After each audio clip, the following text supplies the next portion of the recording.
Hi guys, welcome back to our channel. Today, we're making a classic shakshuka, inspired by a recipe from Ottolenghi. It's simple, full of flavor, and perfect for brunch, lunch, or even a quick dinner. It's a really comforting dish where you just need eggs, tomatoes, peppers, and a few spices. So let's get started. The first thing we're going to do is prepare the ingredients. Start by chopping a few garlic cloves quite finely. Then, move on to the red pepper and dice it into small pieces. This will form the base of the sauce and add a really nice sweetness to the dish.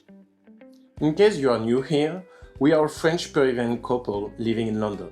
And on this channel, we cook recipes from famous cookbooks, recipes we discover online, or simply dishes we always wanted to try. If you like this recipe, please subscribe.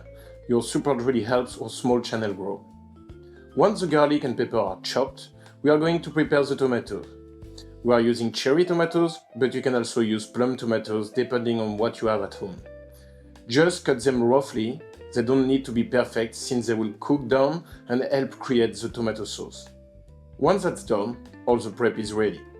Now, place a large pan over medium heat and add a good drizzle of olive oil. Then, add 2 tablespoons of harissa paste. This will bring some nice heat to the recipe. Followed by 2 tablespoons of tomato paste that will slightly caramelize and bring a perfect base to the sauce. Next, you're going to add the garlic. Now stir everything together and let it cook for about a minute so the flavors start to develop. You'll see everything starts to blend nicely together. Next, add the diced red pepper and give everything another good stir. Let this cook for about 6 to 8 minutes, stirring occasionally until the peppers soften slightly. At this stage, add a good amount of cumin and some salt, and stir again so the spices coat the pepper evenly. As it continues to cook, you will see the mixture start to soften and slowly come together. By the way, if there are any recipes you would like us to try, please let us know in the comments. Once the peppers are soft, you will add the chopped tomatoes, followed by the tomato sauce. Give everything another good stir. Lower the heat slightly and let the sauce simmer gently for about 10 minutes, until it thickens and all the flavors come together. You should end up with a rich, slightly chunky tomato and pepper sauce. If you're curious, we're adding a link at the top right for our aubergine dumplings parmigiana recipe, also from Ottolenghi. Please give it a watch, it's another recipe you don't want to miss. Once the sauce is ready, remove the pan briefly from the heat. Now comes the fun part of the recipe. Using a spoon, create 6 small wells in the sauce as we did here.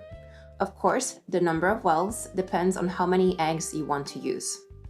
Try to space them out so each egg has its own little pocket in the sauce. Now, carefully crack the eggs one by one into the wells. If you want to add some extra salt and pepper, you can also do this.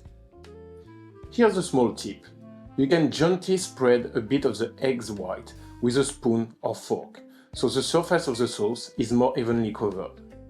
Once that's done, place the pan back on the stove and let everything cook gently for about 8 to 10 minutes on a low heat, until the whites are set but the yolks are still slightly runny. If you want to speed things up a little, you can place a lid on the pan, but in this recipe we decided to cook it uncovered. Once the eggs are ready, remove the pan from the heat and let it rest for about a minute. To finish the dish, add a few spoonfuls of labneh on top. This adds a really nice creamy contrast to the spicy tomato and pepper sauce and also brings some freshness to the dish. If you don't have labneh, you can also use a Greek thick yogurt. And that's it, your shakshuka is ready.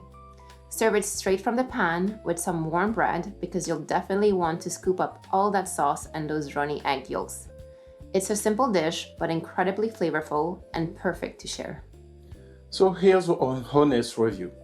For us, this is definitely a 5 out of 5, especially considering how quickly you can prepare it and the fact that everything cooks in just one pan.